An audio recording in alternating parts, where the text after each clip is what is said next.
Это у Бенто, это готовый обед, еда.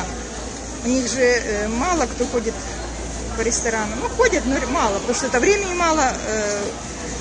Времени, как сказать, хотел сказать отпуска, не отпуска, а перерыва небольшой, поэтому они берут с собой, покупают уже утром, берешь и покупаешь, а там на предприятии разогреваешь. Это вот готовый обед. В основном рис, салаты и мясо, вот, а это вот уже кроки, рыба в кляре. Берешь и с собой и пошел на работу утром, да?